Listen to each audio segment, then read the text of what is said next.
Meu Pai, em nome de Jesus, Senhor, toma cada uma das vidas que estão aqui. Toma cada uma das famílias aqui representadas, meu Deus. Nós sentimos Tua presença aqui, sabemos que o Senhor está aqui. E nós queremos declarar, Pai, que nós estamos reunidos em Teu nome.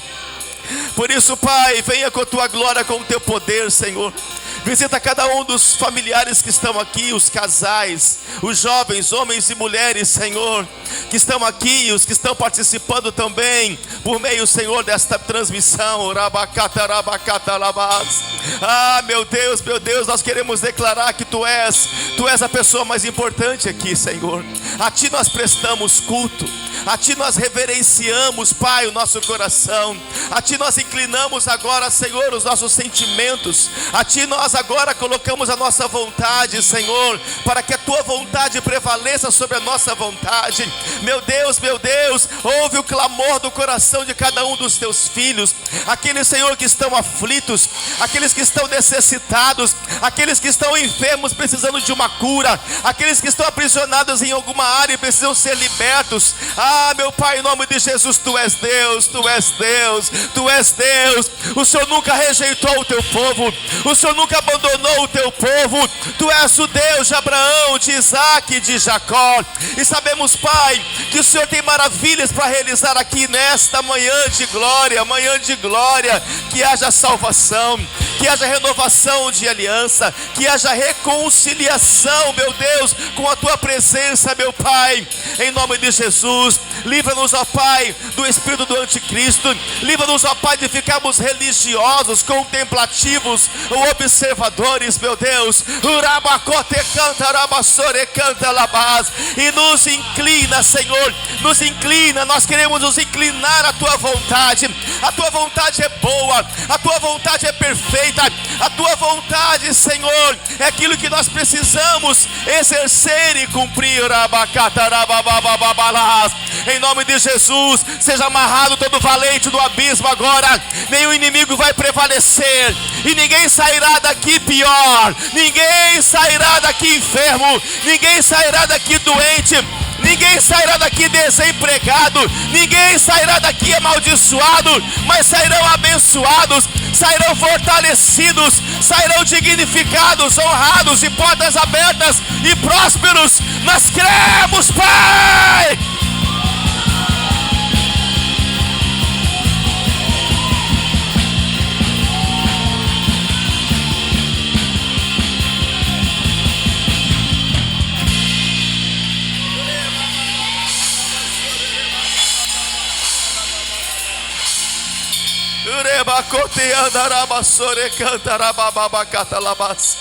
Tome o seu lugar, querido. Jesus está aqui, é isso que nós queríamos. Ensaiamos, trabalhamos, buscamos a semana inteira para estarmos todos juntos aqui, congregados nele, congregados para ele. Agora é importante que você entenda que algumas diferenças, porque Deus quer que nós façamos realmente aquilo que é para ser feito. Há uma diferença de uma pessoa eficaz para uma pessoa eficiente.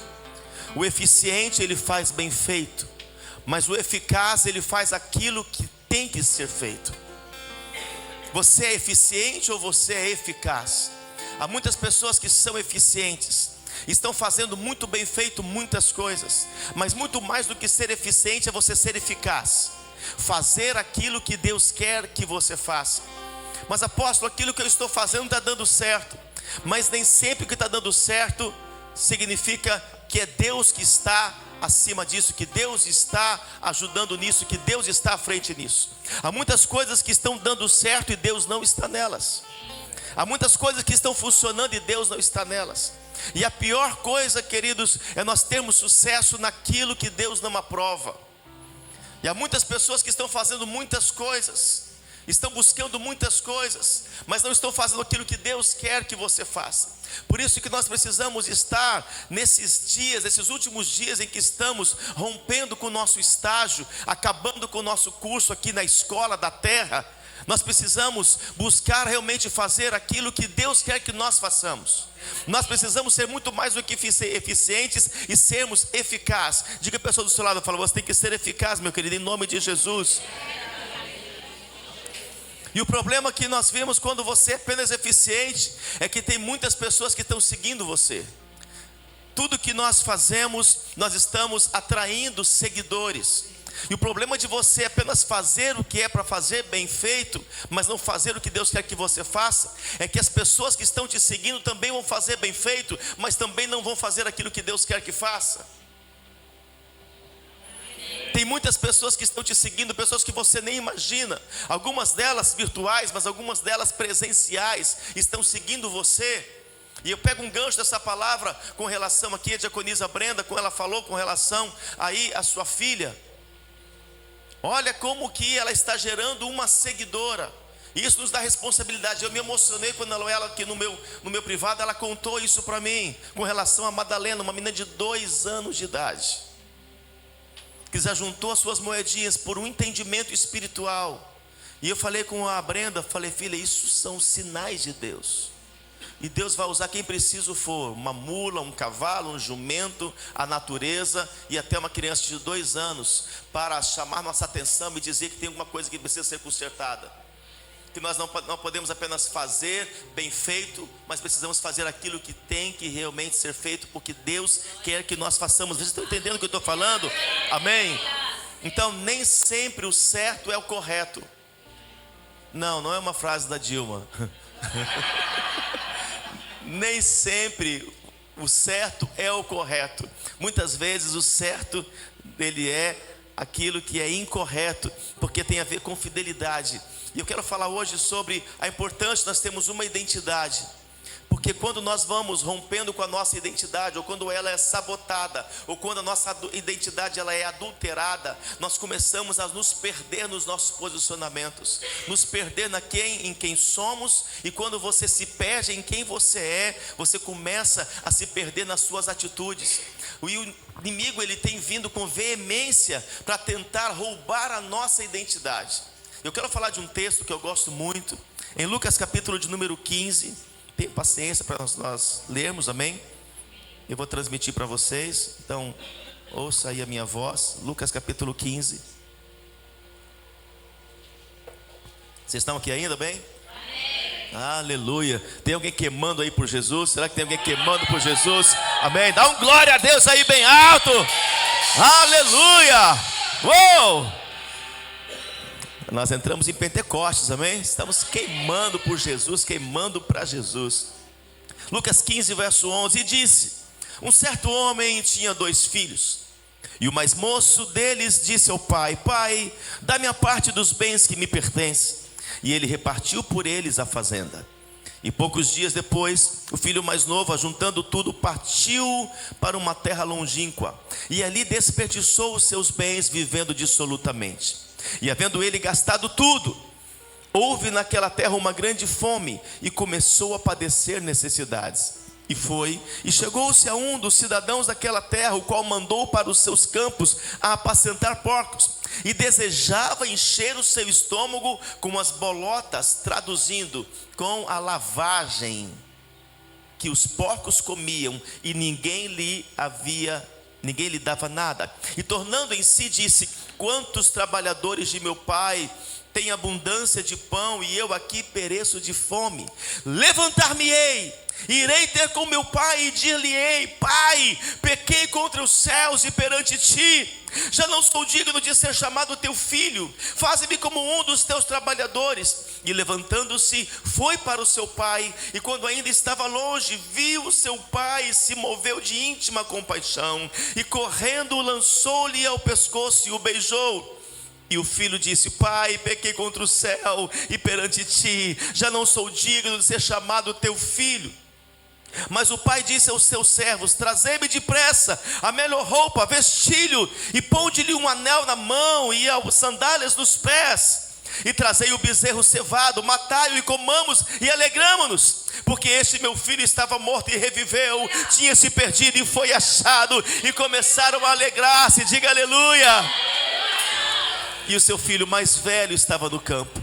E quando veio e chegou perto de casa, ouviu a música e as danças, e chamando um dos servos, perguntou-lhe o que era aquilo. Eu quero que você entenda que isso fala do próprio Deus. O Pai representa o Senhor, representa o nosso Pai celestial. Mas aqui haviam também duas pessoas que representam um filho pródigo, aquele que pediu antecipadamente aquilo que não era tempo, aquilo que não estava preparado para receber, aquilo que ainda não era hora, porque ele ainda estava imaturo. Mas também fala de um outro filho.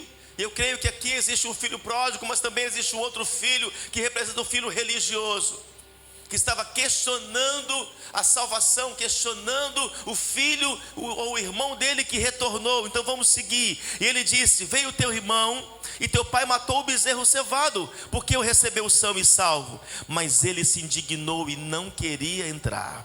E saindo o pai, insistia com ele. Mas respondendo ele, disse ao pai: eis que te sirvo há tantos anos, sem nunca transgredir o teu mandamento. Nunca me deste um cabrito. Repita comigo: cabrito. Amém. Para alegrar-me com os meus amigos. Vindo porém este teu filho, já não era meu irmão, né? Que desperdiçou os teus bens com as meretrizes, mataste-lhes o bezerro cevado. E ele disse: filho, tu sempre estás comigo, e todas as minhas coisas são tuas. Mas era justo alegrarmos-nos e folgarmos, porque este teu irmão estava morto e reviveu, e tinha se perdido e achou-se. Aleluia, aleluia, aleluia. Olha como que o inimigo tenta nos tirar da posição. Sempre vai ser assim, querido. O inimigo vai tentar tirar você da posição. Sabe o que o diabo quer? Ele quer a sua constituição. Porque desde o ventre da tua mãe o Senhor te constituiu reino e sacerdote. Somos uma geração de reinos e sacerdote. Por isso que lá no Éden, quando nós estávamos lá, o inimigo veio com provocações, com tentações. Porque o que o inimigo queria a coroa que estava sobre Adão, queria a constituição que estava sobre Adão. E lá em Lamentações ele disse: caiu a nossa coroa, Adão perdeu a coroa. Por isso que Jesus veio e nos restituiu a coroa, colocando sobre ele uma coroa de espinhos. Nos restituiu a coroa para reinarmos nessa terra, a coroa que Adão perdeu. Em nome de Jesus, esta é uma manhã de restituição da sua constituição, é uma manhã de glória, de restituição da tua autoridade, do teu governo, da tua soberania. Se você está entendendo, reaja. É uma manhã de glória em que o Senhor está colocando sobre ti, tirando a coroa de cinzas e colocando uma coroa para você reinar e para você governar e ter autoridade nessa terra. Se você recebe em pé aí, recebe com porção dobrada, recebe com brado de glória. Há uma coroa do Senhor para te ser restituída nesta manhã, em nome de Jesus. Aplauda, aplauda Ele.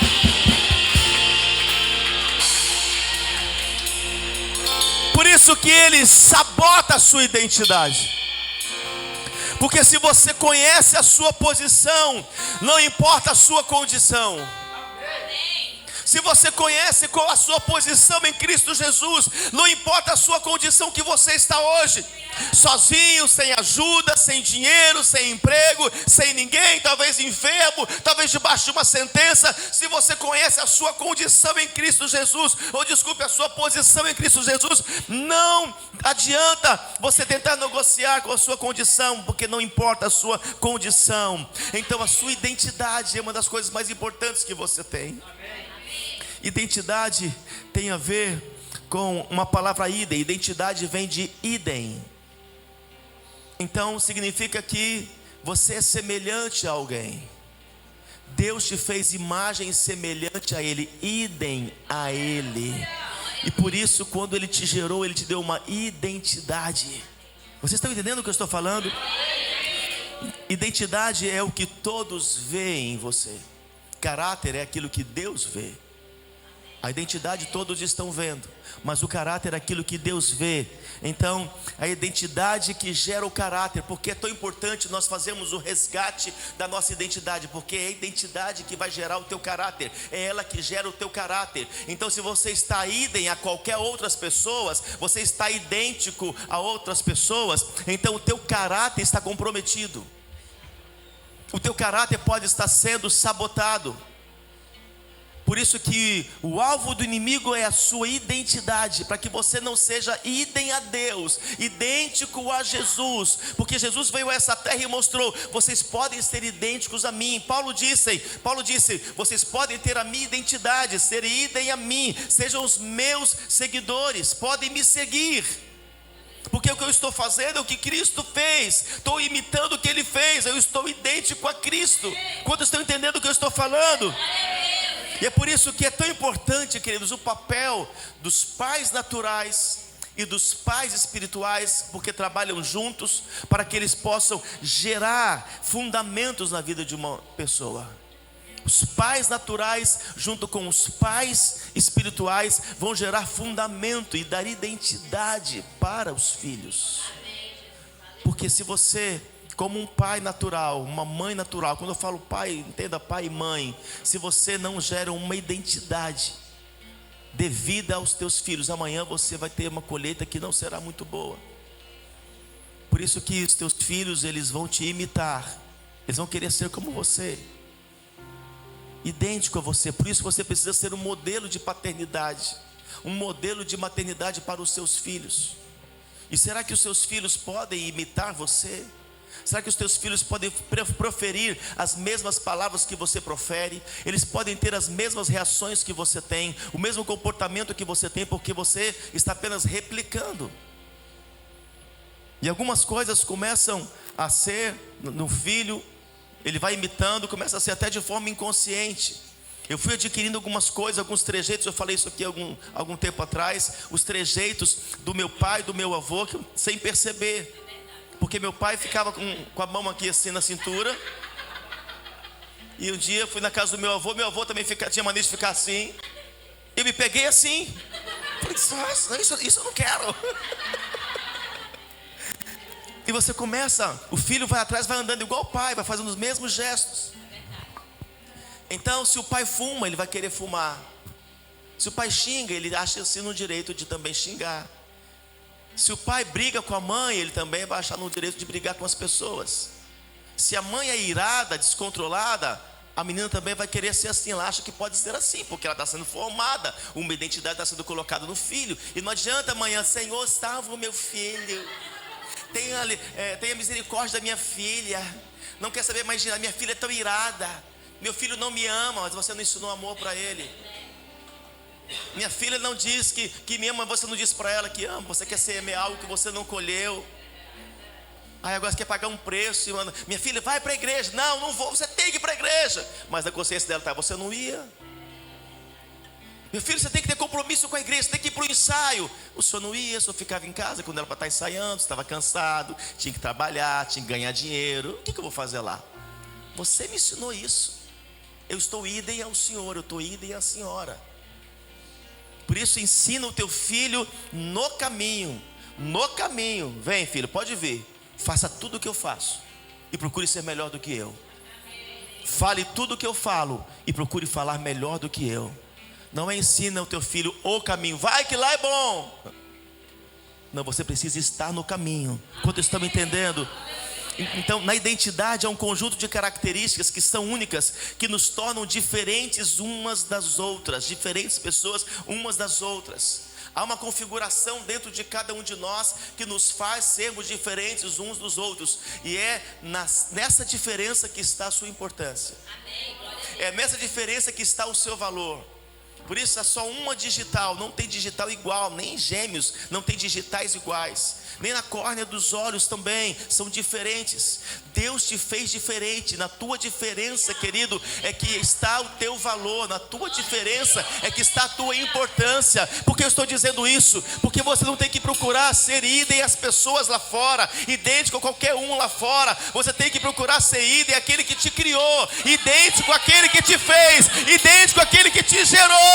Ele sim, aquele que é perfeito, ele tem tudo para você, o caminho para você. Então, se é para imitar, pare de imitar os blogueiros, as blogueiras, pare de imitar as pessoas do mundo. Imite ao Senhor na sua postura, no seu caráter, na sua essência, na sua lealdade, na sua fidelidade, no seu amor, no seu perdão. Ei, há alguém para você olhar, há alguém para você imitar, há alguém gerado pelo próprio Deus. Aleluia!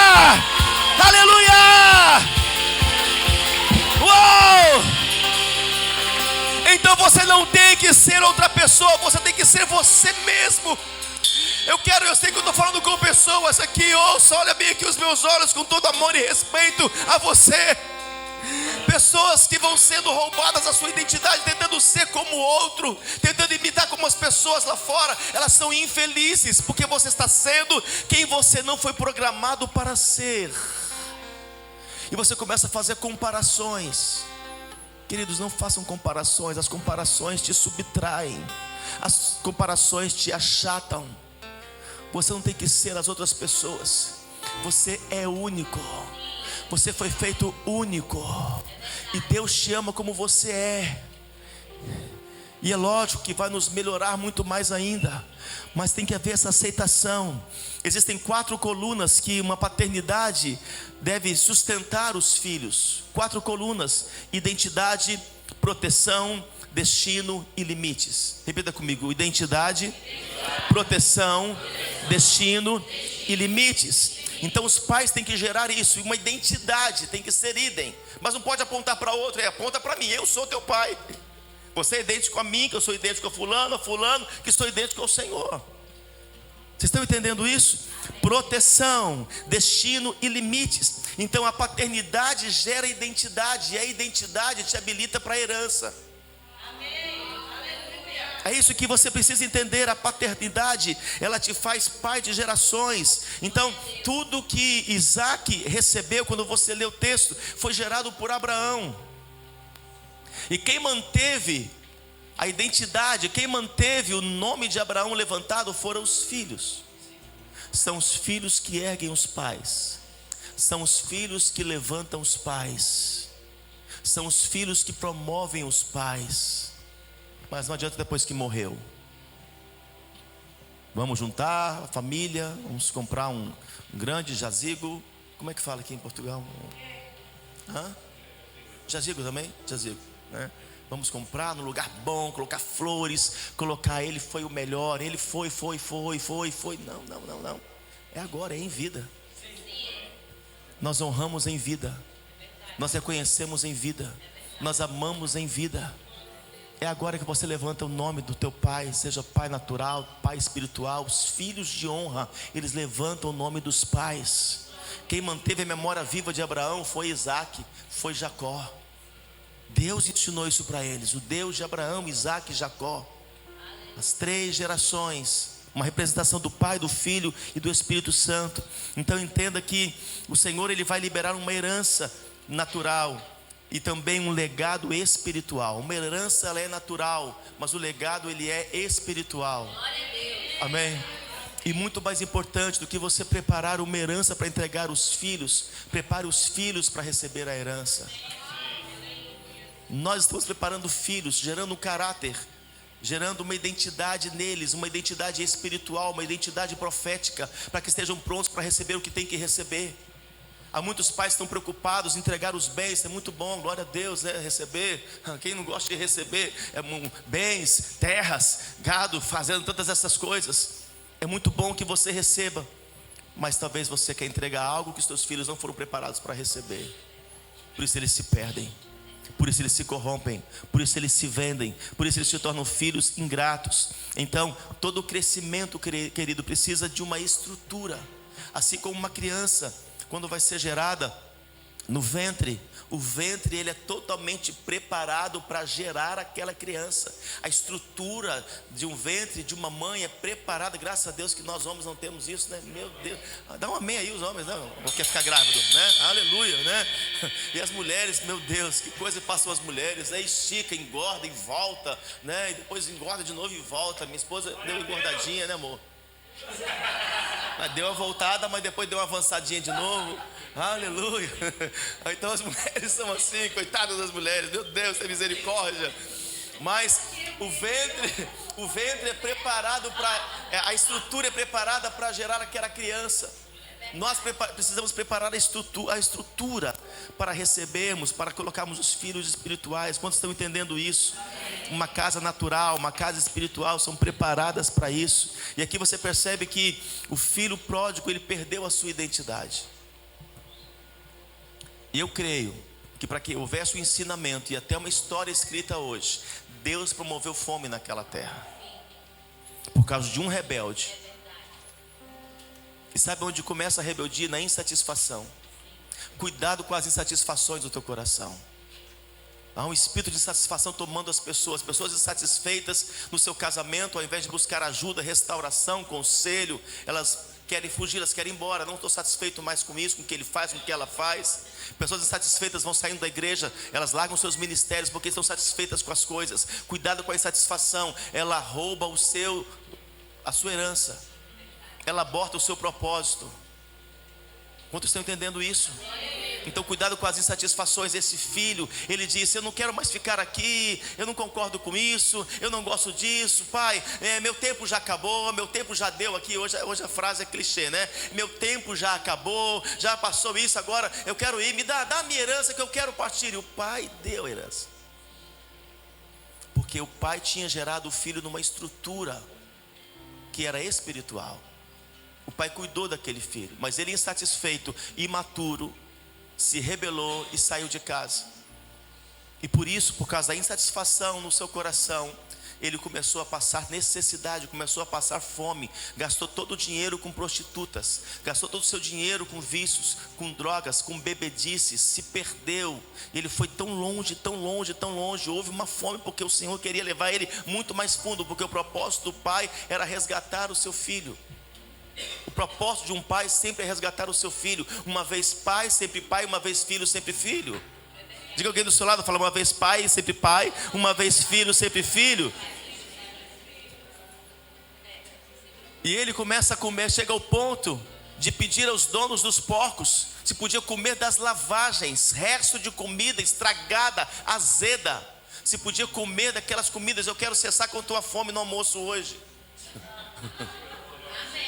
Talvez ele comia vômito. O bom do vômito é que conta a história de a pessoa estava oferecendo outro para comer, né? Toma, come essa comida. Não, não quero. Come essa comida. Não, também não quero. Come essa comida. Não, eu também não quero. Ele ficou lá dizendo: por que essa pessoa não quer comer, né? E o outro comeu tanto que ele encheu e ele vomitou. Aí o outro olhou assim: não, agora está quentinho, eu como. Então, sem almoço hoje, amém? Jejum, aleluia, glória a Deus. Segue a ministração espiritual. Ele começou a comer lavagem, comida para porco. Olha que ponto chegou. Ele já não tinha mais identidade, ele perdeu. E quando ele diz: eu quero voltar para o meu pai, o que eu vou fazer? Eu vou chegar lá e vou dizer: eu sei porque me perdi muito, eu sei porque eu já estou me sentindo já indigno. Porque quando você se afasta do Senhor e você vai muito distante com relação ao pecado, você se acha indigno de voltar. Quem sou eu para entrar lá de novo? As pessoas: não, eu não sou digno mais. Eu conhecia Jesus, eu me afastei tanto, eu pequei tanto, eu fiz tanta coisa errada. Não, Senhor, eu sei que o Senhor não vai nem me aceitar mais. Eu fiz tanta sujeira, eu matei, roubei, prostituí, adulterei, fiz tanta coisa errada. E o diabo coloca em você uma indignidade. Você se sente indigno. E essa pessoa que perdeu a sua identidade porque saiu da casa. Você sai da casa, você se desassocia da identidade, do idem, de que você deveria ser igual, e você passa a se tornar igual às outras pessoas. E ele disse: eu quero ser como um dos trabalhadores, um dos jornaleiros do meu pai. Eu quero ficar lá e não quero, eu sei que não tem como ser tratado como filho. Eu sou indigno, eu fiz besteira, eu fiz coisas erradas. Mas eu quero dizer algo para você, meu querido: não importa o que você fez, se você fez errado, muito errado ou pouco errado, importa que você quer voltar para Jesus. Importa que você quer renovar sua aliança com Ele. Não importa o quanto você pecou, o quanto você errou. Deus é Pai, Deus é Pai, e Ele está de braços abertos para você. Ele está com um anel de autoridade para restituir a sua identidade, sandálias novas nos pés, vestes brancas para colocar em você, querido.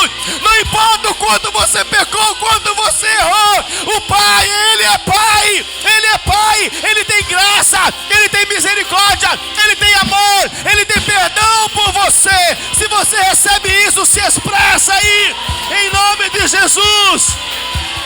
Aleluia, aleluia. Meu Deus, meu Deus, meu Deus.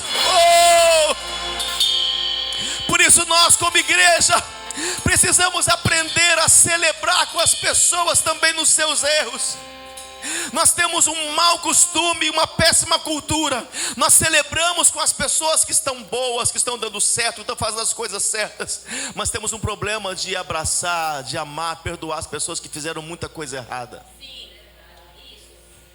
E quem somos nós para fazer isso? Aquele que tiver sem nenhum pecado, que atire a primeira pedra.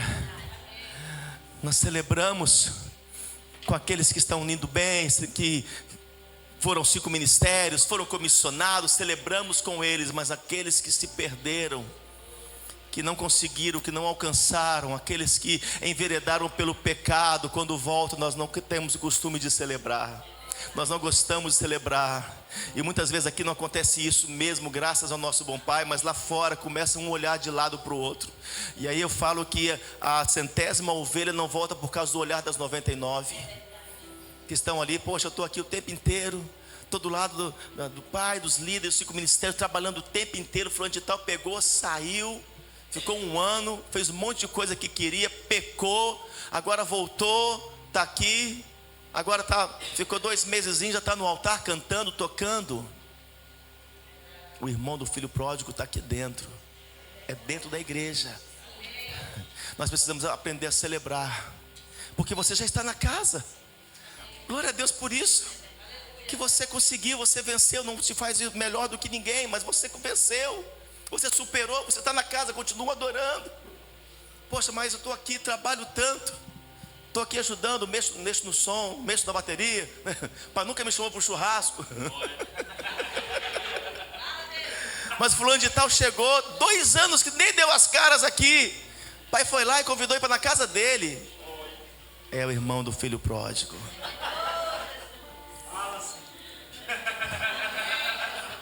É aquele que se perdeu, que precisa ser mais amado. A quem muito pecou, mais amor precisa. A quem muito errou, mais graça precisa. Você já está na casa. Dá um abraço à pessoa do seu lado. Fala, graças a Deus, irmão. Fala, você está na casa, você não comeu lavagem. Dá um abraço nele. Fala, você não precisou comer lavagem, irmão. Glória a Deus pela sua vida. Aleluia. Em Juízes, capítulo de número 11. Vamos seguir.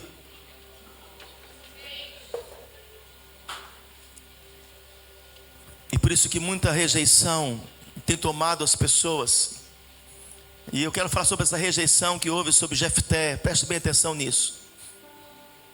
A rejeição carnal e a identidade perdida de Jefté. Juízes 11, verso 1. Era então Jefté o gileadita, homem valente, porém filho de uma prostituta. Gileade gerara a Jefté. Também a mulher de Gileade lhe deu filhos, os quais, quando já grandes, expulsaram Jefté e lhe disseram: não herdarás em casa de nosso pai, porque és filho de outra mulher. Então Jefté fugiu da presença de seus irmãos e habitou na terra de Tobi, e homens levianos se ajuntaram com ele e com ele saíram. Jefté, que deveria na casa ser abraçado, amado, agraciado, foi rejeitado. O diabo coloca um espírito de rejeição nas pessoas, e a rejeição é terrível, porque pessoas que são tomadas por rejeição começam a ser tomadas por ódio, por ira, por raiva e até vingança. Tudo começou na rejeição. Uma rejeição que muitas vezes começa no ventre. E o inimigo levanta as pessoas para rejeitar desde o ventre. E vai causando rejeições quando o bebê, vai colocando rejeições na escola, vai colocando rejeições quando na adolescência, vai colocando rejeições na juventude quando vem os relacionamentos. Por isso a igreja de Jesus, ela não pode rejeitar. Entenda que quando há rejeição, o que aconteceu com Jefté, amor? Ele saiu de casa, foi expulso de casa, foi rejeitado, não foi amado e compreendido. E os levianos adotaram Jefté. O mundo está adotando as pessoas rejeitadas pela igreja. O mundo está adotando jovens rejeitados pela igreja. Porque não pode entrar, mas você tem piercing, mas você tem tatuagem, mas você usa dread, mas você usa calça comprida, mas você é isso, mas você é aquilo. E começa a rejeitar essas pessoas. Mas o mundo está amando essas pessoas.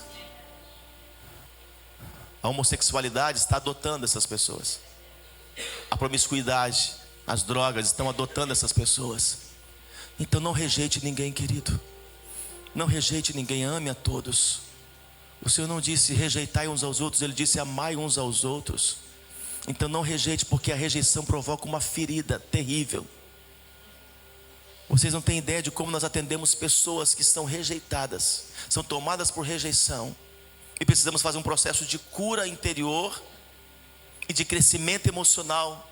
Porque na rejeição a pessoa paralisou naquela idade em que ela foi rejeitada pelo pai, pela mãe, pela família, rejeitada pela liderança, por uma igreja, por pessoas. E essas pessoas vão ficando e vão crescendo como pessoas feridas, pessoas machucadas. Jefté foi rejeitado por sua família e se envolveu com homens levianos. Ele foi adotado pela marginalidade. Quantas vezes, por sentir algum tipo de rejeição na família, muitos filhos, eles estabelecem uma filiação enganosa com outros rejeitados, outros revoltados, e eles acabam nas drogas, acabam no crime, acabam na prostituição. Então eu entendo que o propósito do inimigo sempre foi roubar a sua identidade. Jefté, que era para ser criado na família, amado ali, foi roubado na sua identidade. Mais um adotado pela marginalidade, mais um adotado pelos vícios. Quando estão entendendo o que eu estou falando? Então entenda que há um propósito do inimigo em sempre roubar a sua identidade. Por isso você precisa voltar para o Senhor. Aconteceu também com o Daniel, o profeta. Porque naquela época o nome falava de uma identidade. Quando se mudava o nome, adulterava a identidade. Por isso que deram o nome de Daniel de Beltesazar. Haviam também os amigos de Daniel, Sadraque, Mesaque e Abednego. Mas o nome deles era Misael, Ananias e Azarias. Colocaram o nome Sadraque, Mesaque e Abednego, que adorava, nomes que representavam adoração a outros deuses, porque o nome estava ligado a uma identidade. Quando Jacó tinha uma identidade deturpada, e o nome dele gerava uma identidade, representava quem ele era: usurpador, enganador, trapaceiro. Quando ele encontra com o Senhor, o nome dele foi mudado, porque o nome mudado era uma representação da identidade sendo resgatada, e colocou o nome dele de Jacó para Israel. Por isso que o Senhor nos deu um nome espiritual. Nós temos um nome espiritual. Diga aleluia por isso. Agora, identidade, fala da nossa configuração. Eu quero falar sobre essa configuração que nós temos. Identidade tem a ver com autoimagem, autoestima e autoconhecimento. Repita comigo: autoimagem, autoestima e autoconhecimento. Vamos falar rapidamente sobre isso. São os códigos da nossa configuração interna: autoimagem, autoestima e autoconhecimento. Isso precisa ser resgatado hoje aqui na sua vida por meio do Espírito Santo. Você crê? Amém. E o primeiro código de identidade é a autoimagem, ou seja, é a percepção que você tem de você mesmo. E o fundamento é Provérbios 23, verso 7. Porque como imagina em sua alma, assim ele é. Como imagina no seu coração. Ou seja, você torna a imagem que você projeta. A sua identidade está ligada à sua autoimagem. Aquilo que você se vê, como você se vê, está gerando a sua identidade. Vocês estão entendendo isso? Por isso Salomão disse: como você imagina em sua alma, você se torna. Então se você começa a se imaginar fraco, as pessoas vão te ver fracas. Se você se imagina: eu sou forte e eu faço as coisas para ser forte, as pessoas vão te olhar como pessoa forte. Como que as pessoas estão enxergando você? Porque identidade, eu repito, é aquilo que as pessoas veem em você. E como é que você está transferindo a sua identidade? Como está a sua autoimagem para as pessoas, querido? Ela tem que ser restaurada, resgatada hoje. Aleluia! E você não pode se imaginar como uma pessoa totalmente finita, uma pessoa totalmente sem Deus, com o espírito de pequenez, porque é assim que você vai se tornar. Você se torna aquilo que você se imagina. A palavra imaginação vem de imagem, uma imagem que você cria de você, que Deus não te deu. Deus não fez você a imagem de ser o rabinho da lagartixa. Você não é cauda, eu vos porei como cauda, não, como cabeça. Amém. Eu vos farei fortes, reino, sacerdotes, homens e mulheres cheios do Espírito Santo, com ousadia, com intrepidez, com coragem, fortalecidos do Senhor e na força do seu poder. Essa é a sua identidade. Você tem que se enxergar, querido, como Deus te enxerga. Ele te deu uma identidade, e é assim que você tem que se enxergar. Uau! Não se enxerga como pobre, coitado, miserável, falido. Não, não, não. Mas eu sou deprimido mesmo, eu sou triste mesmo. Não é a sua identidade. Você está imitando outra coisa ou outra pessoa, mas não é você. Deus não te deu essa identidade de pobre, coitado, de miserável, não. Para as pessoas ficarem sentindo dó. Oh, que dozinha dela. Isso não é a sua identidade. Que dozinha dele. Oh, pobre coitado. Quando você olha para um mendigo na rua mendigando, a sua identidade foi sabotada. E as pessoas, oh coitado, oh que dó dele. Mas não foi Deus que deu aquela identidade para ele. Alguma coisa foi desconfigurada. Vocês estão entendendo isso?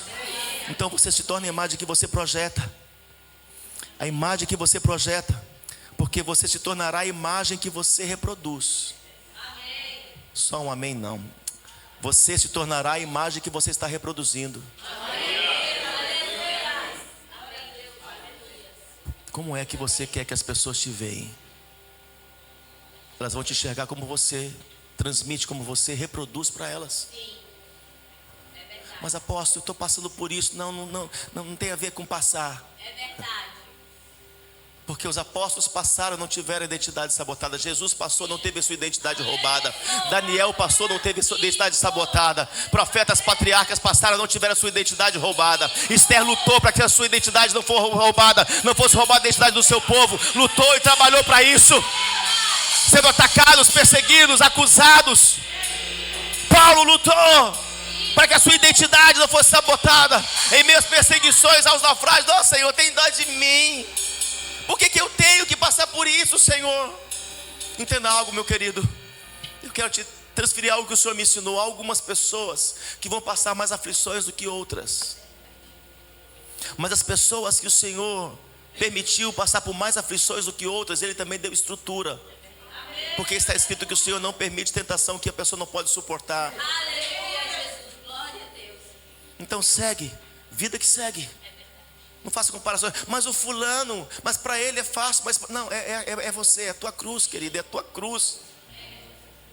Se você buscar no Senhor, Ele vai te dar estrutura. Porque algumas coisas Ele quer usar na tua vida. Algumas coisas você está passando tanta dificuldade, sempre uma dificuldade talvez que é maior. Você acha que é maior do que o dos outros, mas você está curando talvez muito mais pessoas. Está sendo um modelo, exemplo para muito mais pessoas que estão vendo em você como que suporta isso. Imagina como que falava daquela mulher hemorrágica 12 anos. Talvez as mulheres, nossa, eu fico um dia já não aguento. Como é que ficou 12 anos? Isso é espelho para mim. Que mulher forte. O cara paralítico, 38 anos. Eu machuquei o pé, fiquei de muleta 1 mês, não aguentei. O cara, 38 anos. Isso é exemplo para mim. Então não reclame das suas aflições. Em Números 13, verso 33, também vimos ali gigantes. Os filhos de Anak são descendentes de gigantes. E éramos aos nossos próprios olhos. Olha isso. Olha o que é o roubo da identidade. Éramos aos nossos próprios olhos como gafanhotos. E assim também o éramos aos seus olhos. Mas é lógico. Eles se viram como gafanhotos e os outros também viram a eles como eles se viram. As pessoas te veem como você se vê. Isso. Glória a Deus. Hoje é uma manhã para você mudar isso. É uma manhã para que você em Cristo mude isso. Senhor, eu não aceito mais essa identidade. Essa identidade de pobre, coitado, miserável, falido, solitário, perdido. Não, eu não aceito mais essa identidade. Eu não quero ser idem às coisas desse mundo. Não quero ser idem ao diabo. Não, eu quero ser idem ao Senhor. O Senhor me enxerga vencedor, então é assim que eu vou me tornar. Não tive vitória ainda, mas é assim que eu vou me enxergar. O Senhor me enxerga que eu posso dessas coisas, então é assim que eu vou me tornar nesta manhã. Se o Senhor disse que eu posso, então eu posso todas as coisas. Se o Senhor diz que eu consigo, eu consigo. Se o Senhor diz que eu sou filho do Senhor. Eu quero de volta a minha identidade que foi roubada, que foi perdida. Eu não quero ser um pobre coitado miserável. Não. Em meio às lutas, às tempestades, eu quero ser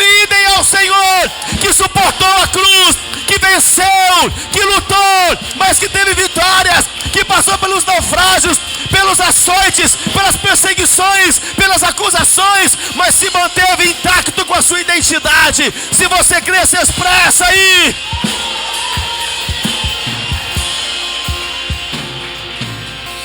Oh, urabacata labassore canta labassa. Urababassore canta labacata labassa. Não importa se você é gordo, magro, negro, branco, vermelho, pardo, baixo, alto, vesgo, albino, não perfeito, não importa, querido. Não importa, seja o que for. Deixe Deus restaurar a sua identidade. Depende de você querer hoje. Ele não está olhando para a sua carne, porque ela vai para o pó, mas para a sua identidade. Porque tem gente que é lindo por fora, mas é horrível por dentro. Mas tem gente que não é muito legal por fora, mas é lindo por dentro. A identidade restaurada. Então, é necessário isso. Gideão, ele tinha um problema de autoimagem terrível. E lá no capítulo 8, verso 22. Então os homens de Israel disseram a Gideão: domina sobre nós, tanto tu como teu filho e teu filho do teu filho, porque nos livraste do poder dos midianitas. Ouça isso. Porém Gideão lhes disse: não dominarei sobre vós, nem tampouco meu filho dominará sobre vós, o Senhor vos dominará. Desse peso fez Gideão uma estola sacerdotal e a pôs na sua cidade em Ofra. E todo Israel se prostituiu ali após ela. A estola veio a ser um laço a Gideão e a sua casa. Gideão com problema de autoimagem. Porque Gideão havia acabado de vencer os midianitas. Então todos reconheceram ele como guerreiro, como lutador, e disseram: vem agora, Gideão, reine sobre nós. Ele disse: não vou reinar não. Porque ele remontou uma deformação, que alguns textos anteriores falam sobre isso. Gideão tinha um problema de autoimagem. Não, eu não sou o melhor, eu sou o menor da casa de meu pai, eu sou isso, eu não consigo, eu sou incapaz, eu não posso. Problema de autoimagem. Pessoas com problema de autoimagem não conseguem cumprir com sua missão nessa terra. Não conseguem cumprir com o propósito de Deus nessa terra. Porque sempre estará à sua frente, as deformações sempre vão voltando. Por isso você precisa ser resolvido e precisa da sua identidade de volta. De volta. Não pode ser uma réplica, é a sua identidade de volta. Quantos estão entendendo? É por isso que muitos sonham com o casamento e quando realizam o sonho do casamento, abandonam por medo de não conseguir suprir. Problema de autoimagem. Alguns sonham com o ministério, sonham com o trabalho, e quando chegam ali no seu trabalho, eles são tomados por um sentimento de medo, de incapacidade, e não conseguem. Eles sonham em abrir uma empresa, abrem a empresa, depois vem a deformação de novo. Ele acha: não, isso não é para mim, eu não dou conta. Mentira. É um ataque na sua identidade, que está sendo remontada por algo que seu pai falou, que sua mãe falou, e não os culpe por isso. Eles também talvez foram roubados na sua identidade, não tiveram entendimento espiritual e liberaram palavras de condenação sobre a sua vida. Essas palavras ficam ecoando eternamente na sua mente, insuflando a sua mente. E você está prestes a realizar algo, você diz: não, realmente eu não consigo, porque talvez não deu certo a primeira vez, nem a segunda. Mas não é porque não deu certo na primeira e na segunda que Deus não tem para você. É algo que o Senhor está provando realmente no teu coração, para que você se afirme e diga: realmente no Senhor eu posso isso. Eu posso. É importante que você entenda isso. Você precisa estar resolvido na sua autoimagem. Na sua autoimagem. Eu trabalhei muito com os meus filhos, o Davi e a Julie, na autoimagem deles. Eu fui afirmando cada vez mais, para que eles se vissem como eu enxergava e como Deus enxergava eles. Para que não fossem tomados por medos, por inseguranças, como eu fui na minha adolescência, como eu fui na minha juventude. Eu tinha muito problema de autoimagem, muito problema com inseguranças, com medos, com sentimento de incapacidade. E eu fui abrindo coisas, abri uma empresa que não deu certo, e veio esse ataque novamente. Depois eu abri: não, o Senhor tem, então eu vou abrir. Então aí deu certo. Porque você precisa resolver essa situação desse código da sua identidade. Mas segundo o código da identidade, sua identidade, além de você estar resolvido na sua autoimagem, daquilo realmente como você se imagina, também a sua autoestima. A autoestima faz parte da configuração da sua identidade. Gênesis 25, 31. Vamos comigo, me dê só mais 10 minutinhos, tá bom? Então disse Jacó: vende-me hoje a tua primogenitura. E disse Esaú: eis que estou a ponto de morrer, e para que me servirá logo a primogenitura? Então disse Jacó: jura-me hoje. E jurou-lhe, e vendeu a sua primogenitura a Jacó. E Jacó deu pão a Esaú e o guisado das lentilhas, e ele comeu e bebeu, e levantou-se e foi-se. Assim desprezou Esaú a sua primogenitura. A sua autoestima está ligada à sua valorização. Por isso que se fala, estimamos esse valor. Estimado cliente, aqui usa muito Portugal, né? Fala, valoroso cliente. Então a autoestima fala do valor que você dá a você mesmo. Você tem se valorizado diante das pessoas, diante das propostas do inimigo? Você se valoriza? Porque há muitas pessoas que o inimigo está colocando preço. Esaú, ele vendeu o seu direito de primogenitura para Jacó, porque não valorizou. Porque a primogenitura, quem era o primogênito recebia porção dobrada segundo a lei. A valorização fala daquilo o que você mais valoriza na sua vida. Fala dos seus valores. Não, para mim, valores para mim vida espiritual é valoroso para mim, eu não negocio. Família é valoroso para mim, eu não negocio.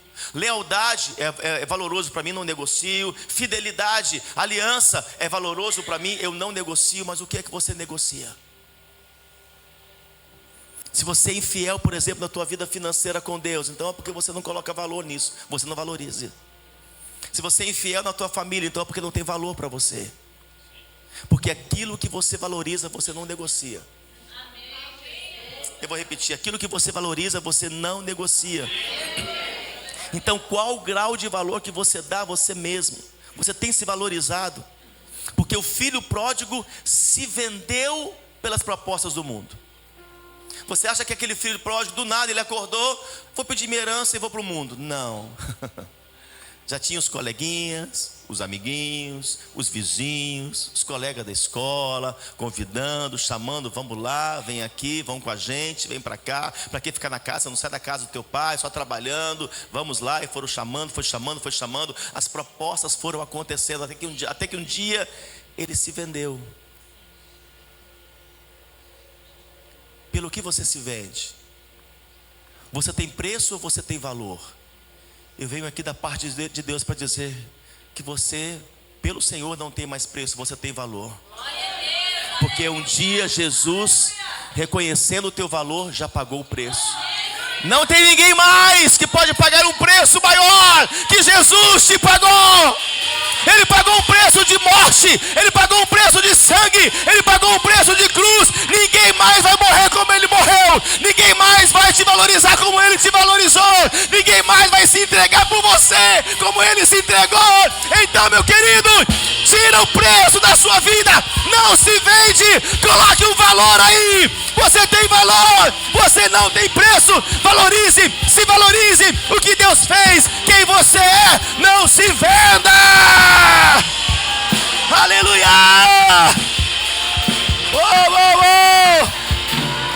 Você tem valor. Aleluia! Autoestima é valor. É o que movimenta a sua vida. É o que está por trás das suas decisões. Meu Deus! É quando ninguém talvez está vendo, mas você, porque tem valor e dá valor, você não trai, você não engana, você não fofoca, você não mente porque você tem valor. Você não se vende pelas fofocas, pelas intrigas, pelas mentiras, pela infidelidade, por um suborno, por um roubo. Você não se vende. Está ligado às suas motivações. Aquilo que realmente gera felicidade na sua vida, que você acha que gera felicidade, você coloca valor. Se você acha, não, dinheiro me gera felicidade, você vai valorizar mais o dinheiro do que todas as coisas. Se você diz, não, minha esposa, eu posso falar isso, minha esposa que cozinha para mim, que separa minha roupa, que faz tudo por mim, a minha escrava Isaura, aleluia, né? Eu até fiz a musiquinha para ela, lele, lele, lele, lele. Então, a minha auxiliar de serviços gerais, né? Que cuida de mim, que faz tudo para mim. Então, então eu valorizo isso. Então, ela é valorosa para mim, amém? Ela é valorosa para mim. Para mim ela não tem preço, ela tem valor. Por isso eu não troco, não negocio, não me vendo. Perto dela ou longe dela, ela tem um valor, eu dou valor a ela. Vocês estão entendendo isso? É o que te deixa feliz, o que te deixa triste. É isso que você mais valoriza. É o que realmente você quer para a sua vida. Então, esse é o tempo de você se valorizar. Você é fruto dos seus valores. Você é fruto dos seus valores. São eles que determinam a sua identidade. Em Palmas, em tempos de político, as pessoas sabem que não adianta vir tentar comprar votos nossos, porque sabem que nós não nos vendemos. Não é isso? Não nos vendemos. Eles não vão atrás de nós porque sabem que nós não nos vendemos. É o nosso valor, não negocio. Ah, mas eu posso dar um lote, mas posso comprar cadeiras. Não nos vendemos, estão precisando, tá? Se quiser abençoar, abençoa, mas não nos vendemos por isso. Nós nos valorizamos, damos valor ao bom caráter, damos valor aos princípios, damos valor à ética, damos valor ao nosso chamado para que não se corrompa. Damos valor, você tem que valorizar. Você está entendendo isso?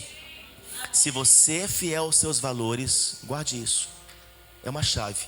Você é fiel a você mesmo. Por isso que Deus permanece fiel, porque Ele não negocia os valores dele. Deus é fiel, Ele respeita os seus próprios valores e se encontram na sua palavra. Em 2 Timóteo capítulo 2 está escrito assim no verso 12: se perseveramos, também com Ele reinaremos. Se o negamos, Ele por sua vez nos negará. Se somos infiéis, Ele permanece fiel, pois de maneira nenhuma pode negar a si mesmo. Aleluia, aleluia. Somos filhos dele, então nós não podemos ir contra aquilo que nós estamos valorizando. Entenda isso. Os princípios de Deus são imutáveis. Amém? São valores do Pai Celestial. Então, os valores do Pai Celestial são os frutos do Espírito revelados, são seus valores. E os frutos, e aqueles que são infiéis, Gálatas 5:21. Olha os valores. Olha aqueles que se vendem. Sabe quais são os valores deles? Os que não têm princípios, os que foram roubados de identidade, invejas, bebedices, glutonarias, coisas semelhantes a estas, a respeito das quais eu vos declaro, como já outrora vos preveni, que não herdarão o reino de Deus os que tais coisas praticam. Então, os nossos valores determinam o que é mais importante para nós. Os teus valores determinam aquilo que é mais importante para você. Respeito, família, liberdade, lealdade, submissão, gratidão. É aquilo que esses valores te proporcionam. Vocês estão entendendo isso? O terceiro e último código da sua identidade: a autoimagem, a autoestima, mas o autoconhecimento. O autoconhecimento está ligado à sua identidade.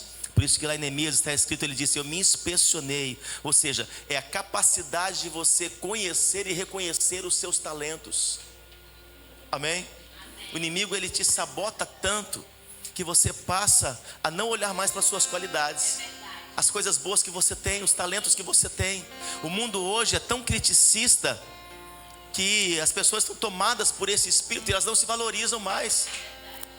Então você tem um valor, mas você também tem seus dons e talentos. Você tem que conhecer. Não, eu sou bom nisso. Quantos estão entendendo o que eu estou falando?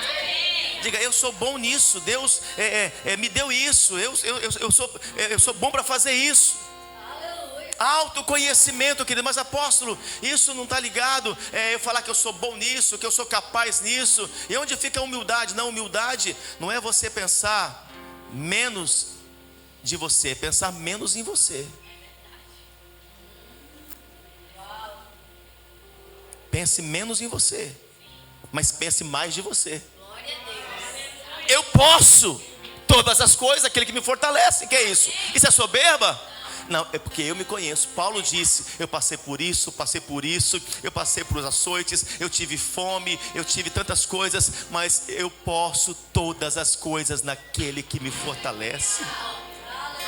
Ele se conhecia. Aquilo que ele passou e venceu e enfrentou, gerou nele esse autoconhecimento. Eu posso porque eu me conheço. Meu Deus! Por outro lado, o inimigo vai tentando achatar você. Eu sou ruim nisso, eu não sou bom nisso, eu não sou legal nisso, eu sou péssimo nisso. E você vai só olhando para as coisas negativas. Porque o mundo lá fora só te ataca com coisas negativas, só te ataca com pessimismo. E você vai se tornando aquilo que a pessoa vai falando negativamente de você. Porque a nossa mente, como uma esponja, tem mais capacidade de admitir, de receber, de acatar coisas negativas por causa da carne, do que coisas positivas, porque o espírito está fraco. E você vai aceitando aquilo. O teu marido libera um monte de palavra negativa e você sou isso mesmo. A tua esposa libera um monte de palavra negativa e você diz: não posso, não consigo, eu sou feio, sou fraco, sou pobre, eu sou tímido, eu sou medroso. Não, eu não consigo. Mas você precisa ter um autoconhecimento, porque você é bom em alguma coisa. Você tem talentos que o Senhor deu a você. Você tem dons que o Senhor deu a você. É você saber conhecer as suas ações, as suas reações. Todos nós temos qualidades, queridos. Eu sei que você tem qualidade também. Deus te deu isso, Deus te fez com essas coisas. Eu tenho qualidades que a apóstola não tem, ela tem qualidades que eu não tenho. Como eu tenho defeitos que ela não tem, como ela tem defeitos que eu não tenho. Na verdade, eu não tenho nenhum defeito, né? Eu finjo que tem, mas aleluia.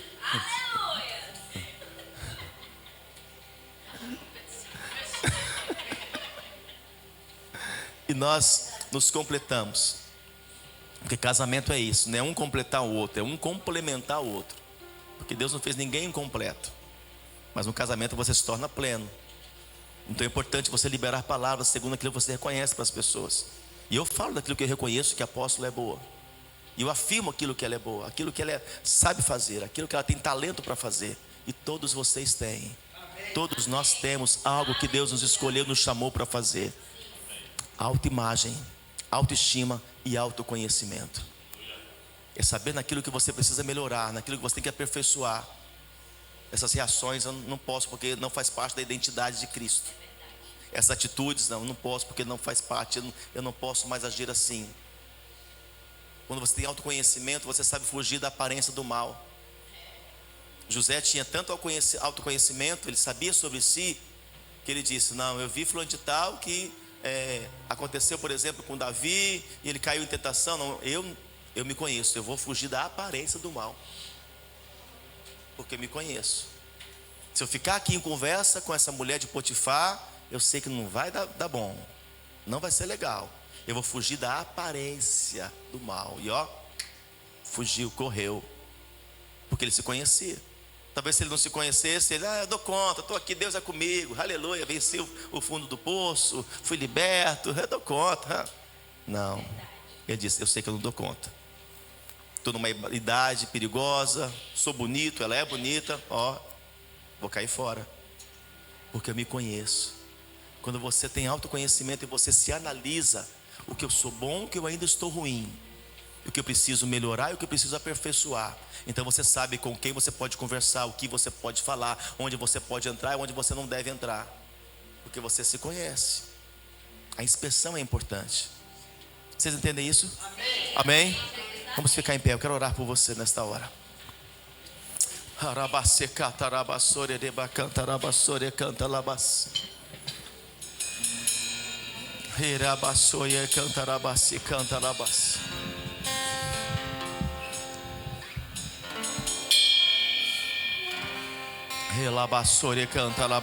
canta, labas.